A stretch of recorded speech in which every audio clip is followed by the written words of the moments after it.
hermanos, vamos a empezar dándole gracias al Señor y para que sea el Señor quien nos esté hablando en esta tarde. Padre, te doy gracias por tu palabra, Señor, que está al alcance, Señor, de cada uno de nosotros, Señor. Ninguno de nosotros puede decir quién subirá al cielo para ir por ella, o quién irá hasta el otro extremo del mar para conseguirla. Porque cerca de nuestra boca y de nuestro corazón está tu palabra, Señor. Tú nos las has dejado, Señor. Y es un gran privilegio, porque en los primeros tiempos solamente el sacerdote y los reyes tenían acceso a tu palabra. Y ahora, Señor, tú nos has dado el privilegio de tener tu palabra, y no solamente una Biblia, Señor, sino a veces muchas Biblias en nuestra habitación. Te ruego también, Señor, de que tú pongas que podamos entender el gran privilegio que tenemos y podamos, Señor, prestarle la atención debida a tu palabra, Dios. Ayúdanos, Señor, a entender. Y te ruego, Señor, que en esta tarde tú puedas hablar a través de mi vida, que puedas exhortarnos, que puedas edificarnos y consolarnos, Señor. Me pongo aquí como un instrumento tuyo, Señor, para que seas tú hablando a través de mi vida. Por tu Espíritu Santo, te lo pido esto en el nombre de Jesús. Amén y amén. Bien, queridos hermanos, como habíamos hablado, vamos a empezar el libro de Efesios. Es la carta, se podría decir, más espiritual que existe.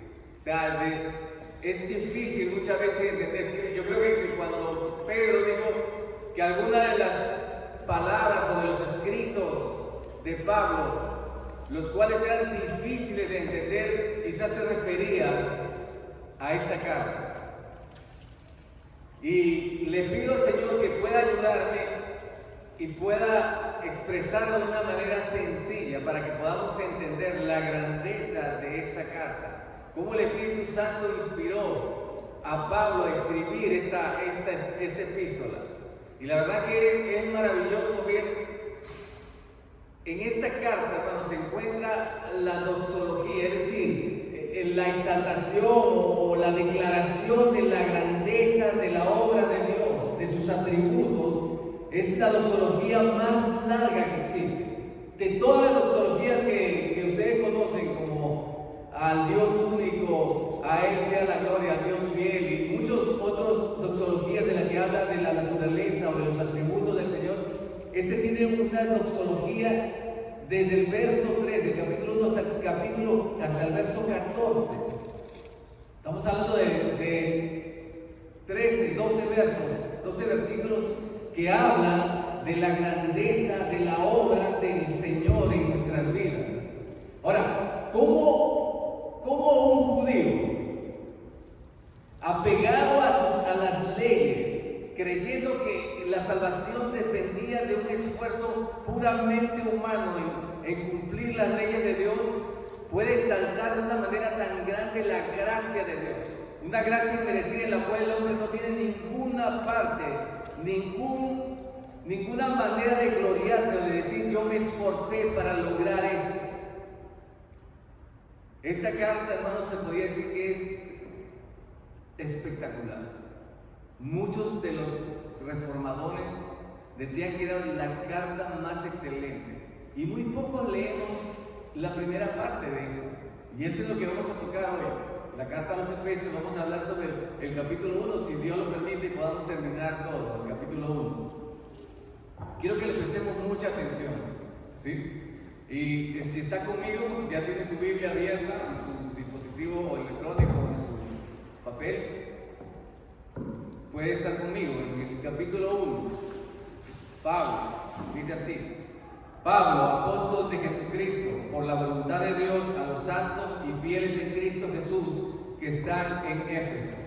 Gracia y paz a vosotros, de Dios nuestro Padre y del Señor Jesucristo. Ok, entonces aquí vemos, hermanos, la salutación característica del apóstol Pablo. Siempre, y esta vez empieza con su nombre, Pablo. Para los que no saben, hermanos, Pablo significa pequeño. No era el nombre de él original, su nombre hebreo era Saulo, es decir, pedido. Saulo era su nombre, conocido como Saulo de Tarso, ¿ustedes han escuchado? De pronto no sabemos por qué, en qué momento se cambió su nombre a Pablo, o era conocido como el gran apóstol Pablo que conocemos ahora. Pablo significa pequeño, quizás porque él dijo, en una de sus cartas recordarán cuando él dijo, y yo quizás como un abortivo soy el más pequeño de los apóstoles. Un hombre que se sentía, cuando usted lee la carta a Filipenses, él se sentía, dice, irreprensible, según la ley. Un hombre que confiaba en su esfuerzo humano, ahora se siente pequeño. Y eso es algo que solamente la gracia de Dios puede derribar. Nuestro orgullo muchas veces, nuestra altivez de creernos autosuficientes. Solo la gracia de Dios podía derribar a este hombre y decir, Pablo, pequeño, llamarse ahora pequeño.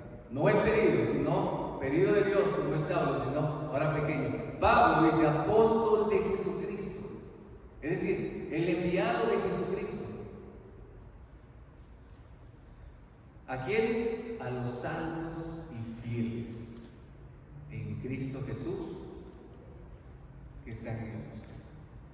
A los santos. Yo sé que podríamos tener usted cuando escucha la palabra santo, al menos cuando yo escuchaba la palabra santo cuando estaba pequeño, santo siempre me imaginaba a los santos que estaban en las iglesias, las estatuas que veía así, y eso para mí eran los santos, y pedíamos a los santos. Bueno, creo que muchos de nosotros estábamos en esa tónica. Sin embargo, cuando escribe aquí a los santos, no se refiere a los santos esos que nosotros, no. De los santos que habla es a todas aquellas personas que han sido, o a los creyentes que han creído y han aceptado la gracia de nuestro Señor Jesucristo y de la salvación. A todos ellos son llamados santos, que significa ser apartados. Porque hemos sido apartados nosotros los que hemos creído. Hemos sido apartados por Dios para ser un pueblo, como dice la carta a Pedro, un pueblo escogido por Dios, dice, para anunciar las virtudes de aquel que nos llamó de las tinieblas a su luz admirable.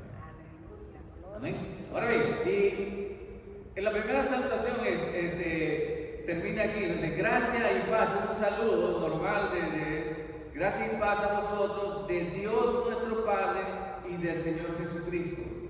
Inmediatamente que él termina su saludo, va a empezar con lo que les dije. Si usted ve el verso 3 al 14, es la doxología, como le dije, más larga que existe. En esta se habla de la Trinidad, la obra del Padre, del Espíritu Santo, del Hijo y del Espíritu Santo están aquí. Y está también la forma de ver la obra de Dios en el pasado, en el presente y en el futuro. Todo, tal como usted cuando ha leído el libro de Apocalipsis escucha las cosas que has visto, las que son y las que serán. Aquí también el apóstol, inspirado por el Espíritu de Dios, dice, esto es la obra del Señor, lo que hizo desde antes de la fundación del mundo. Lo que está haciendo en Cristo Jesús y lo que va a hacer por obra del Espíritu Santo. ¿Sí? Vamos a empezar con la primera parte, que es la de Dios el Padre. ¿Sí? Dios el Padre en el pasado. Miren así, vamos a leer del 3 al 6. Cada parte que habla, en este caso cuando empieza a hablar de las cosas en el caso del Padre, termina con una alabanza. Dice así, usted va a encontrar en el verso 6 que dice que todo esto que el Señor hace es para la alabanza de la gloria de su gracia. Y luego cuando habla de la obra del Hijo, dice, a fin de que seamos para alabanza de su gloria. Y luego cuando habla del Espíritu Santo, dice, ya en el verso 14, dice, para alabanza de su gloria. O sea, la obra que el Señor ha hecho en nuestras vidas es para la alabanza de su gloria, de la grandeza de su gloria de Él. No de nosotros mismos, es de Él. Para que Él sea, como cantamos ahorita, a ti sea la gloria. O como dice el Salmo, no a nosotros, Señor, sino a ti sea la gloria.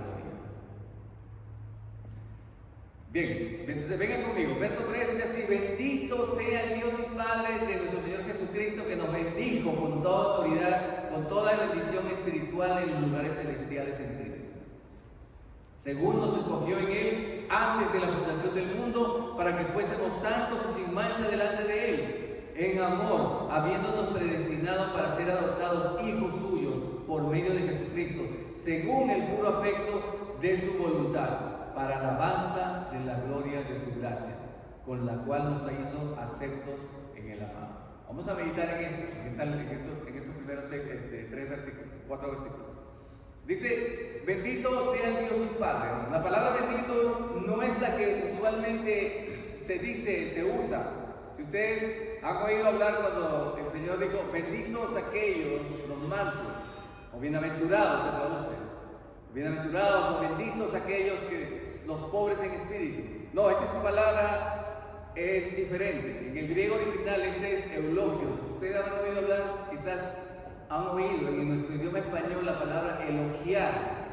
Viene de esta palabra griega, eulogios, que significa hablar bien de alguien, y se utilizaba más que todo en relación a la adoración al Señor. Entonces, hablar bien es bendecir. Bendito sea el Dios y Padre. Véase que aquí se refiere solamente a la obra del Padre, dice, de nuestro Señor Jesucristo, dice, que nos ha bendecido con toda bendición espiritual. Son bendiciones espirituales, es decir, bendiciones que probablemente no las vemos físicamente, pero dice que las cosas que no se ven son eternas, mientras aquellas que se ven son pasajeras. Entonces está hablando de bendiciones que Dios ha hecho por nosotros, pero son espirituales. A veces quisiera uno oír decir que Dios nos quiere bendecir con cosas materiales, ¿no? Y suena agradable a nuestros oídos. Wow, el carro que necesito, de pronto la casa que necesito, el dinero, el trabajo que estaba buscando. Y yo, en todas esas cosas, hermano, yo creo que tenemos un Dios bondadoso, que si nos ha dado las bendiciones espirituales a las cuales no teníamos acceso, ¿cuánto más, dice, no nos dará todas las cosas? Podemos confiar y descansar. No tenemos que buscar esas cosas con desespero y con afán. Esas cosas vienen por añadidura. Dios quiere que pongamos nuestra mente en las cosas espirituales, como dice aquí. Mira, nos bendijo con toda bendición espiritual. Usted dirá, pero ¿cuáles son esas bendiciones? Vamos a verlas ahora, porque de esto se trata este capítulo. Y dice así, espirituales en los lugares celestiales, o sea, en los lugares celestes, o sea, en el cielo, dice, en Cristo Jesús. Y esto es importante, hermano. Dice que las bendiciones espirituales están en Cristo Jesús. Muchas veces yo le digo, hay personas que no son creyentes y miran la vida de uno. Nosotros no vemos mucho, hermano, pero siempre hay personas que dicen, yo quisiera tener lo que Dios tiene. Y la verdad es que, bueno, tenemos lo que tenemos gracias al Señor, pero dicen, yo sí quisiera tener eso. Pero quieren tener eso, bendición, pero no al Dios que da la bendición. Pero, como siempre he dicho yo, este es un combo completo. Este combo sale junto. No se puede comprar por separado. Las bendiciones del Señor están en Cristo Jesús. Si tienes a Cristo Jesús, esas bendiciones son tuyas y mías. Si no tienes a Jesús, no salen. Entonces, vemos aquí que esas bendiciones están en Cristo Jesús. Ahora dice según esto, Él nos escogió en Él. Y aquí viene lo pasado que dije. La obra de Cristo, la obra del Señor, del Padre, no es algo que se le ocurrió de pronto, porque se le escapó, como cierta vez conversaba con de otra religión, y me dice, no, lo que pasa es que el hombre pecó y el Señor tuvo que hacer un plan para poder resolver este asunto. No. El Señor dice que Él nos escogió en Él, es decir, en Cristo, antes de la fundación del mundo. Antes que el mundo fuese creado, ya Él nos había escogido en Cristo Jesús para salvación. Ahora bien, nos escogió, dice, para que fuésemos santos y sin mancha delante de Él. ¿Cuál es el propósito entonces de la salvación que Dios ha hecho? ¿Por qué nos escogió desde antes de la fundación del mundo? ¿Para qué? Para que seamos santos, es decir, separados, diferentes a los demás, conforme a la imagen de nuestro Señor que nos creó. Recuerden ustedes, en Edén la imagen de Dios se perdió por causa del pecado. Dios en Cristo Jesús nos ha restaurado para ser, y nos está moldeando para ser hechos a la imagen de Cristo Jesús, como lo decimos ese tan famoso versículo que conocemos nosotros, porque a los que aman a Dios, todas las cosas nos ayudan para bien, y esto es a lo que conforme a su propósito son llamados. A los que predestinó, a estos también llamó, y los llamó ¿con qué propósito? Para que fuesen hechos a la imagen de nuestro Señor Jesucristo. Amén. Ese es el propósito del Señor en nuestras vidas, hermano. Todo lo que sucede en nuestras vidas, todo lo que venga a nuestra vida, parezca malo, parezca bueno, tiene un propósito. Y ese propósito es moldearnos a la imagen de nuestro Señor Jesucristo. Ese es el propósito, hermano. No es hacernos ricos y famosos, no. Es moldearnos a la imagen de nuestro Señor Jesucristo. Y si tiene que hacernos ricos y famosos para lograr eso, lo va a hacer. Pero si tiene que quitarnos cosas que impidan que eso va a ser, también lo va a hacer. Pero la voluntad de Dios es buena, agradable y perfecta, hermano. Podemos descansar en que Dios es un Dios perfecto, que tiene todo para nosotros, todo lo que en realidad anhela nuestro corazón, lo que desea nuestro ser.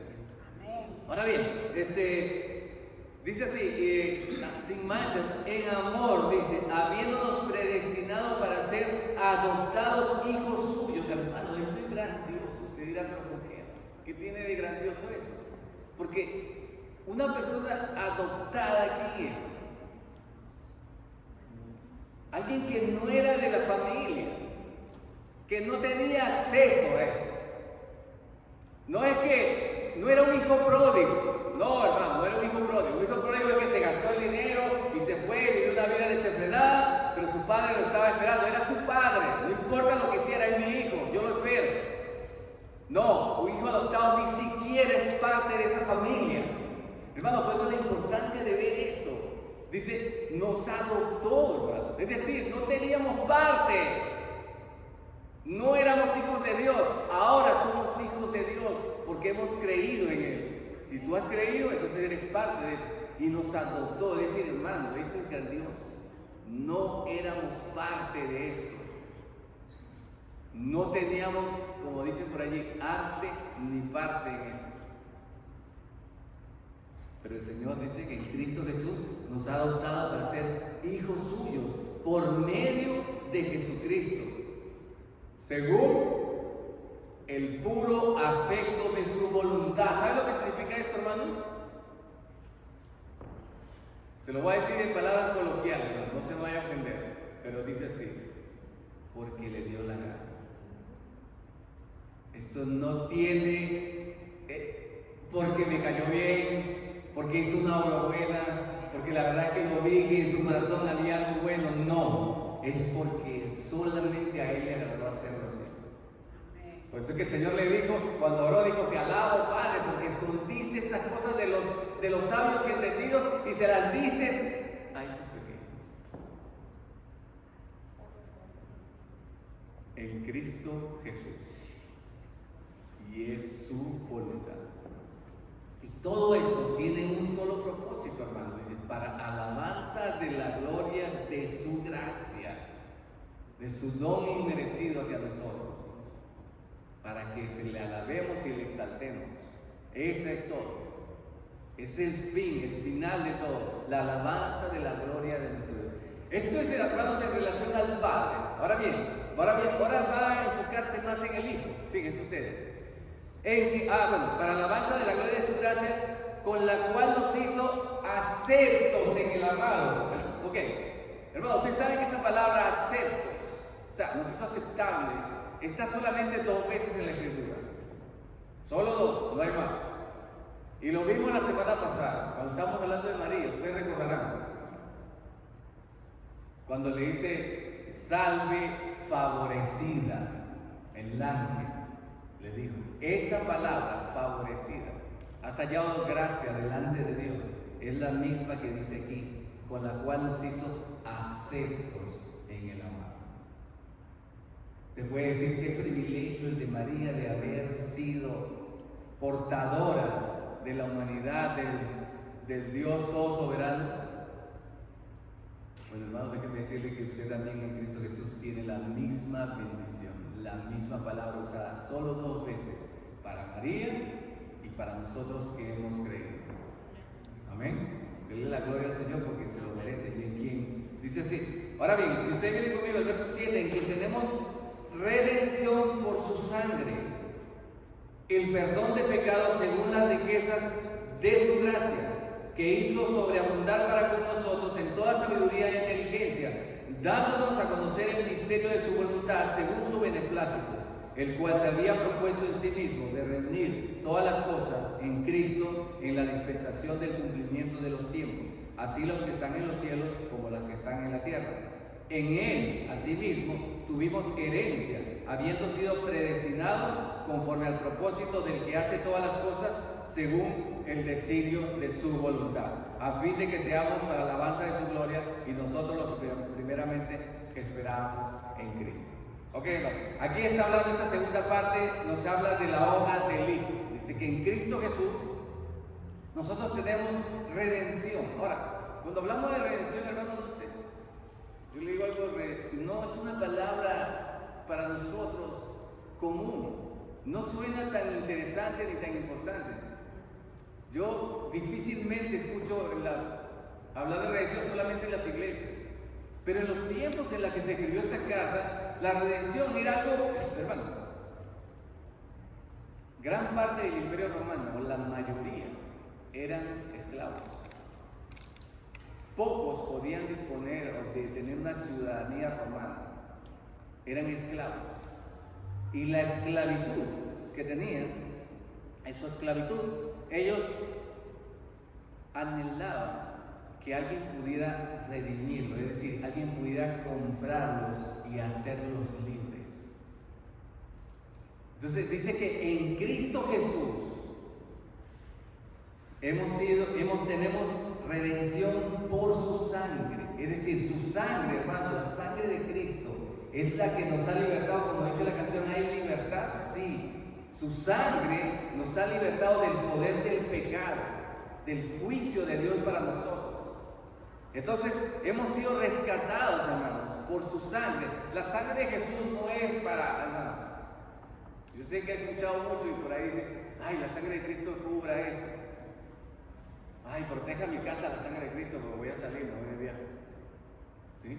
Uy, la sangre de Cristo tiene poder. ¿Sí? Tenía un amigo así, uy, la sangre de Cristo tiene poder. O sea, como, algo así como, hermano, como un amuleto. No, hermanos. La sangre de Cristo fue derramada con el propósito de rescatarnos de la vida, de una vida de pecado, alejada totalmente de Dios y con una sentencia de juicio de Dios para nosotros. Pero Cristo nos redimió por su sangre, es decir, por el derramamiento de su sangre en la cruz del Calvario. Y esto dice que es según las riquezas de su gracia, o sea, es decir, Dios, que es rico en misericordia, hizo esto porque a Él le agradó hacerlo de la abundancia de sus riquezas espirituales, que hizo sobreabundar para con nosotros en toda sabiduría e inteligencia. Sobreabundar. Dice que cuando escribe el apóstol en su carta en Romano, dice que y donde abundó el pecado, sobreabundó la gracia. Pecaremos, pues, dice, porque para que sobreabunde la gracia, de ninguna manera. Si hemos sido rescatados de esa manera de vivir, no podemos seguir viviendo en esa vida. Tenemos que andar conforme a la nueva vida que Él ha hecho para con nosotros. Entonces dice, y Él nos ha dado a conocer, dice, el misterio. Algo que no sabíamos, como dije ahorita. Te alabo, Padre, porque quitaste esas cosas de los sabios entendidos y se las has dado a los niños, a los pequeños, a personas como usted y como yo, comunes y corrientes, porque muchos de nosotros no somos sabios ni doctores aquí. Habrán algunos por ahí, pero yo no soy de aquello.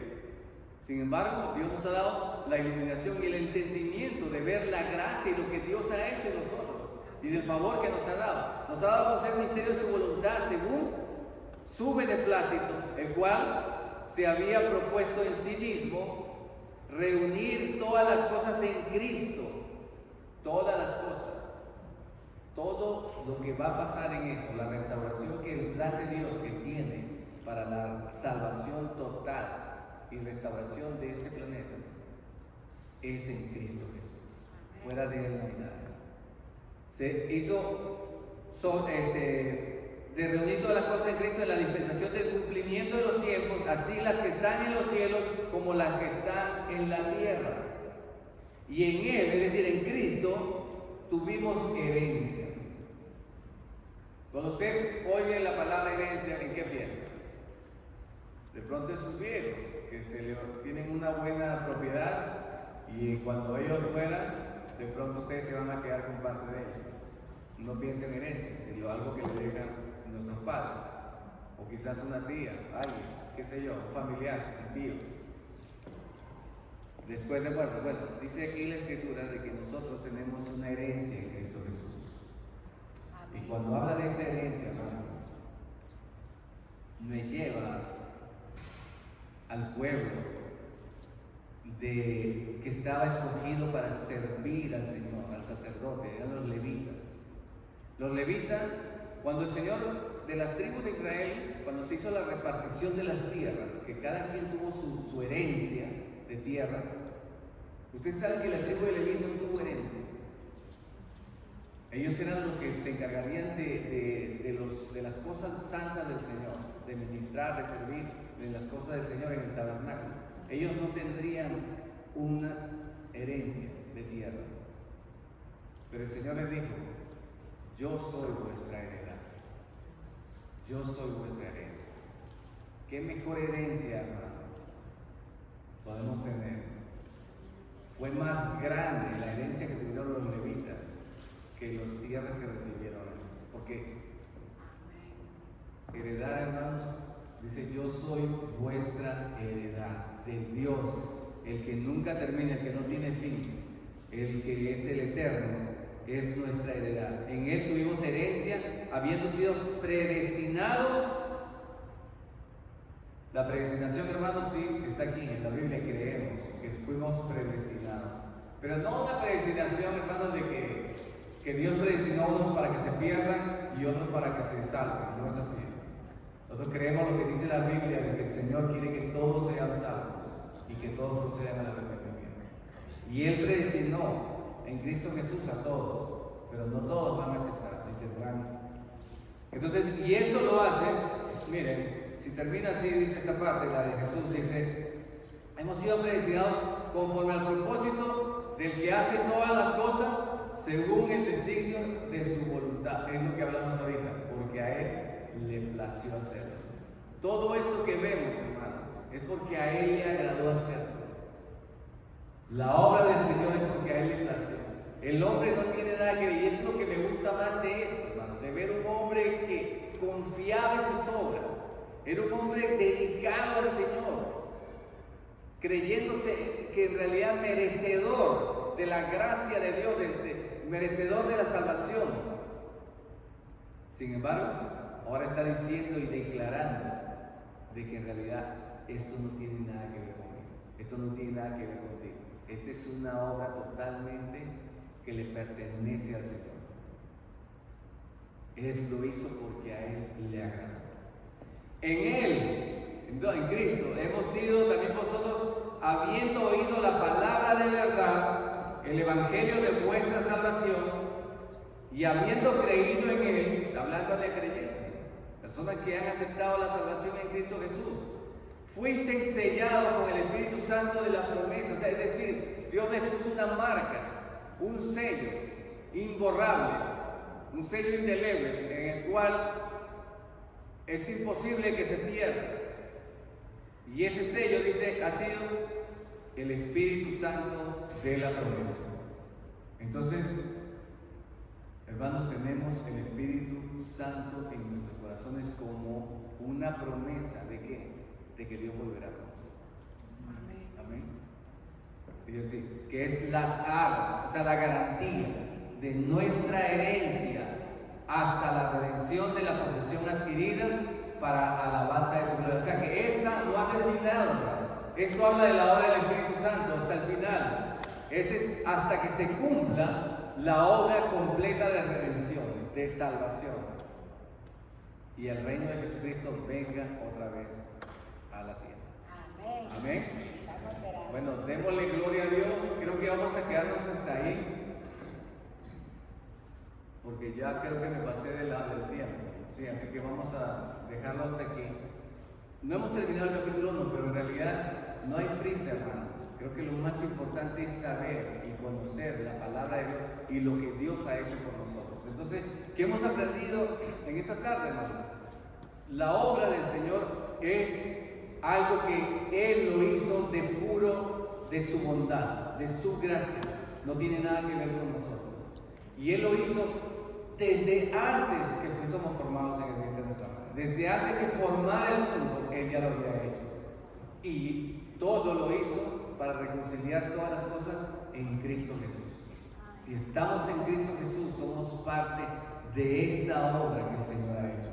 Pero si tú, querido amigo, amiga, no has aceptado a Jesucristo en tu corazón y aún no has recibido o no eres parte de la herencia que Dios tiene para ti y de las bendiciones, te animo a que declares y confieses en esta tarde y digas en tu corazón: Señor, yo acepto tu salvación en Cristo Jesús. Acepto que enviaste a tu Hijo a morir por mí y que solamente así puedo recibir las bendiciones que tienes para mí. Y no solamente, sino ser parte del reino de tu amado Hijo Jesucristo. Señor, te doy gracias por tu palabra y te ruego por tu pueblo, Señor, para que, Señor, tú nos hagas entender, y así como Pablo, Señor, podamos exaltar la grandeza, Señor, de tu salvación, de lo que has hecho por nosotros, Señor. Te ruego, Padre, que abra siempre los ojos, Señor, de nuestro entendimiento y podamos ver y glorificar, Señor, y alabar tu nombre, de la grandeza de lo que has hecho por nosotros, Señor, que cuando fuimos pecadores y aún cuando no merecíamos nada, cuando no éramos hijos tuyos, Señor, tú nos adoptaste para ser parte de tu familia, oh Dios, algo que no merecíamos, oh Dios. Y eso nos demuestra la grandeza de tu misericordia, Señor, las riquezas de tu gloria, de tu gracia, Señor. Cuán bendito eres, oh Señor, y exaltado por siempre, Dios. Te damos gracias, Señor, siempre por tu misericordia, Señor, por tu bondad. No hay ninguna gloria en nosotros, Señor, lo reconocemos. Podemos decir como Pablo: pequeños somos. Pequeños y grande eres tú, Señor, grande en sobremanera, Dios. Bendecimos tu santo nombre, Señor, y seas alabado por siempre, por los siglos de los siglos. Damos las gracias en el nombre de Jesús. Amén y amén, queridos hermanos. Bien, hermanos.